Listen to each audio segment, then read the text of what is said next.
ऐसा प्रश्न करना बहुत उत्तम है। ये बड़ी गोपनीय बात है। तुम ऋषियों का आदर करते हो इसलिए मैं तुम्हें बता रहा हूं। यहां मृत्यु लोक से 86,000 योजन पर नरक विराजमान है।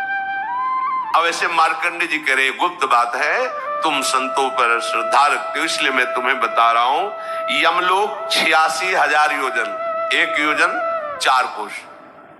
यमलोक का मार्ग 86,000 योजन है और उस मार्ग में कहीं कोई प्रकाश नहीं, कहीं कोई जल नहीं, कहीं कोई वृक्ष नहीं और आग जैसी तपती हुई भूमि है, केवल आकाश मात्र है।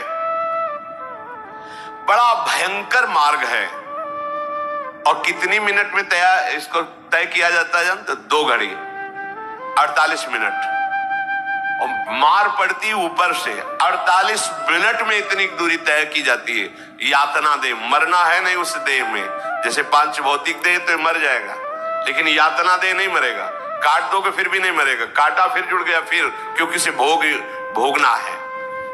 बड़ा भयानक दुर्गम है। वहां ना कोई वृक्ष की छाया है, ना पानी है, ना कोई ऐसा स्थान है जहां बैठा जा सके। जीव को भारी कष्ट देते हुए ले जाया जाता है।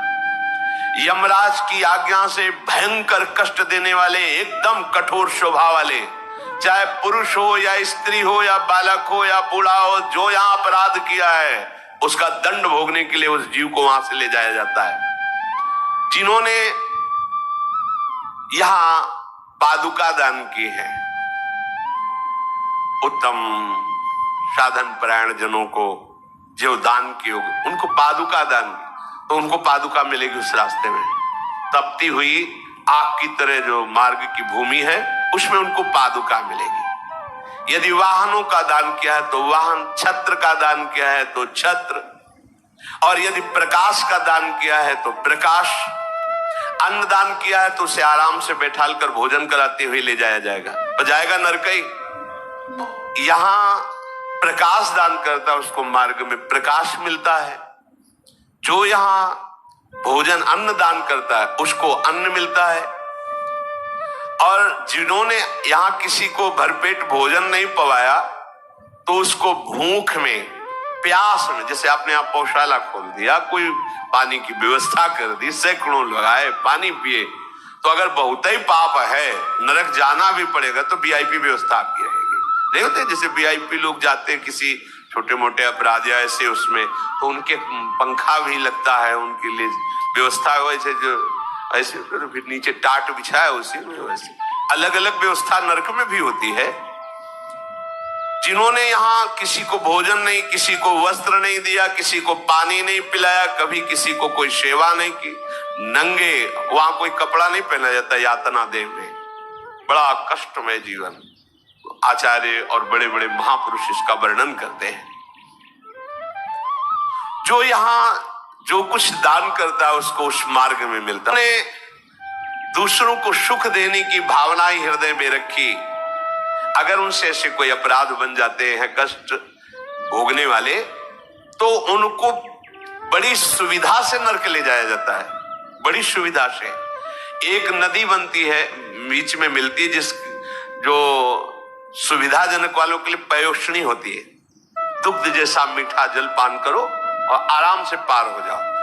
और पापियों के लिए वही वैतरणी होती है, पीप, मवाद और भयंकर नोचने वाले जंतु, उसी में आओ, उसी से पार होना है। और यम के दूतों को तो पार नहीं हुआ, सामने प्रकट हो गए, छोड़ दिया वैतरणी, वही मवाद पियो, और वो नोच नोच के काटते, अपार कष्ट भोगते भोगते फिर उससे निकाला जाता है। डरो इस बात से, इसीलिए सुना रहे, डरो, ये कोई हंसी मजाक नहीं, भोगना पड़ेगा, भोगना पड़ेगा। भगवान के वचन, अवश्य में भोक्तव्यम कृतम कर्म शुभाशुभम, और भगवान के वचन है, सर्वधर्मान परित्यज्य माम एकम शरणम व्रज अहम त्वाम सर्व पापेभ्यो मोक्षयिष्यामि। दोनों बातें हैं, निकल चलो, आओ, कोई ऐसा नहीं जिससे गलती ना होती हो। पर प्रभु अनंत माताओं जैसा दुलार करके कह रहे, केवल मेरी शरण ले लो, मेरा नाम जप करो, मैं तुम्हें समस्त पापों से मुक्त कर दूंगा। ये युधिष्ठिर प्यासे को जल पान कराना बड़ा अलौकिक माना जाता है, इसलिए अन्नदान, जलदान, वासदान, वस्त्रदान ये जो करते हैं तो उनके लिए वही वैतरणी पुष्पोदक बन जाती है, भारी सुगंध, जैसे केवड़ा आदि डालकर सुगंधित मीठा जल ऐसे, और खूब स्नान करते, शीतल, कोई जंतु काटने वाला नहीं, वही नदी और वही पापियों के लिए भयंकर नदी बन जाती है, अमृत के समान मीठे जल में वो पार कर। जैसे इस प्रकार विधि पूर्वक जो अपने जीवन को ठीक से चलाता है उसको नर्क जाना ही नहीं पड़ता। कुछ भी हो गया हो, हमारी बात मान लेना। जब संत मंडली जहां अजामिल रहता था उस नगर में पहुंचे तो कुछ लोग बहुत मजाकिया होते हैं, गांव में होते हैं, मतलब उनका दिन भर का काम ही यही होता है, खा पी के चौराहे पे बैठे रहना, जो फंसे उसकी हंसी मजाक कर, कुछ काम तो है नहीं, तो उनका काम ही होता है। तो संत जन मिले, उनका कोई उत्तम ब्राह्मण मिलेगा इस गांव में जहां हम भिक्षा ले सकते हैं। ब्राह्मणों को इसलिए पूछते थे कि मदिरापान, मांस त्याग, सत्कर्म में लगना, ज्यादा ऐसा भाव पहले ऐसा था। तो उन्होंने कहा हमारे यहाँ बहुत बढ़िया उत्तम ब्राह्मण है अजामिल जी, गांव के बाहर रहते हैं, और वैश्यागमन, हिंसा करना, मांस खाना, मतलब एकदम निकृष्ट गति को प्राप्त थे। तो एक बगीचा था सामने, वहां रुक गए। थोड़ी देर में देखा तो एक हिरन को मारे हुए बूढ़ा अजामिल आ रहा था। सामने देखा, संत दरस जिम पातक, संत मेरा कैसे ऐसा भाग्य हो सकता है कि मेरे यहाँ संत पधारे। संत के दरस परस अगनाश, तभी विचार उत्पन्न हो, दर्शन मात्र से काम बन जाए। दरस परस अगनाश, और कहीं बास करो निज संग, अगर उनके संग कुछ क्षण रहने को मिल जाए, बैठने को मिल जाए, 4 कदम चलने को मिल जाए। अजामिल रो पड़ा, चरणों में गिरा, मेरा जीवन नष्ट हो गया महाराज। यद्यपि मैं उत्तम कुल में जन्मा था, धर्माचरण करता था, पर वैश्या के संग से आज मैं बहुत पतित हो चुका हूं। ये संत दर्शन का फल होता है, अपनी कमियां पूरी दिखाई देने लगी। संतों ने कहा मैं समझ गया, तुम चिंता मत करो, क्या तुम भगवान का भजन कर सकते हो थोड़ा? कहा बिल्कुल नहीं, इतना हृदय गंदा हो गया है कि हम सोच भी नहीं सकते कि 5 मिनट बैठ करके भगवान का नाम ले, हमारे अंदर सामर्थ्य। अच्छा, तो मैं देख रहा हूं कि तुम्हारे से अभी एक पुत्र और होगा, उसका नाम नारायण रखते, बस इससे कल्याण हो। ये बात उनके हृदय में बैठ गई। कुछ दिनों बाद जब पुत्र हुआ, उसका नाम नारायण रखा। संतों की कृपा से मोह तो था ही, और मोह हो गया, अत्यंत आसक्ति। अंतिम समय में उसे और कोई याद नहीं, वही अपना बेटा याद है जो खेल रहा था, उसको पुकारा नारायण। तो यमदूत लेने आए थे, फांसी में बांध चुके थे, भगवान के पार्षद काट दिया यमपाश, कहा ये जीवन मुक्त हो चुका है, सारे पापों का प्रायश्चित कर लिया इसने। बोले कैसी बात, पूरा जीवन कितना अपवित्र व्यतीत किया, पाप आचरण किए, इसको तो यमलोक में जब बहुत दंड दिया जाएगा तब कहीं पवित्र। बोले नहीं, तुम धर्म ही नहीं जानते हो, कैसे तुम धर्मराज के दूत हो? एक बार मेरे मालिक का नाम लिया नारायण, ये सब पापों से मुक्त। मानो मेरी बात मानो, हमसे नहीं हो पाएगा अश्वमेध यज्ञ, राजस्व यज्ञ, खाने को है ले तो राजस्व यज्ञ कहां से होगा? सामग्री नहीं है, 5 मिनट स्थिर बैठ नहीं सकते तो 6 घंटे 8 घंटे पद्मासन में बैठ के नहीं योग कर पाओगे। चित्त वृत्ति का निरोध करके परमात्मा में लगाना, समझ में आया?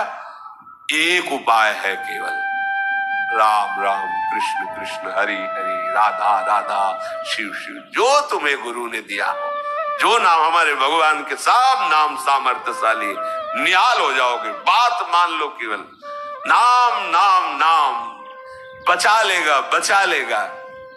कई बार सुना है, सुनने से निष्ठा पुष्ट होती है। धर्मचंद कर्मचंद नाम के 2 भाई, धर्मचंद बचपन से ही भगवान का भजन, संतों की सेवा, ऐसा छोटा जो था वो मदिरा पान करना, जुआ खेलना, वैश्यागमन का, सब दोनों एक ही जगह। केर बेर, वो अपने रंग में डोलते हैं तो उनको परेशानी होती है, वो अपने रंग में डोलते हैं तो उनको परेशानी होती है।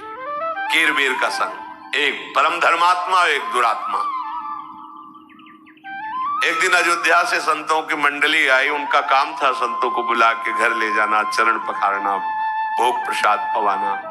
पवा ही रहे थे कि लगा करके वही अब घर ही एक है, भाई है, और वह गाली देना संतों को शुरू। संतों ने कहा बुलाकर, बोले महाराज पहले निकल जाने। वो ऊपर खंड में रहता था, ऊपर चला। उनका महाराज अनुज है, मेरा छोटा भाई, बचपन से ये ऐसा कुसंग प्राप्त करके नष्ट हो गया है, महाराज अब कैसे बताए, क्या इसका उद्धार हो सकता है? तो उनका जिसका तुम्हारे जैसा भाई हो तो उद्धार क्यों नहीं हो सकता? प्रसाद पा लेते, उद्धार की व्यवस्था करते। प्रसाद पाए, शंख घंटा बजाकर सब संत जय जयकार करके निकले और वो जाकर उसके दरवाजे पे खड़े हो गए। वो शराब के नशे में दरवाजा खोला कि गाली देंगे ऊपर से, तगड़े संत थे, उठा के पटक दिया उनको। वो बोले राम बोल राम, और शराब के नशे में देखा वो बचाने वाला तो कोई है नहीं, राम बोल राम। तो सोचा राम बोलने में क्या जाता है, बोल देते हैं। अगर राम राम छोड़ दे, छोड़ दे। कहा बेटा इसकी कभी कीमत मत लेना, जाओ। नीचे आए, बड़े भाई से कहा इसका कल्याण नहीं परम कल्याण।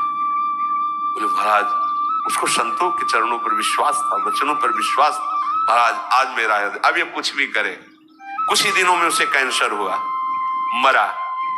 यमराज के पास पहुंचा, पूरा खाता भरा हुआ था पापों से ही, संतों को गालियां देना, अपमान करना, मदिरा पीना, व्यभिचार करना, सब एक जगह स्वर्णिम अक्षर से लिखा।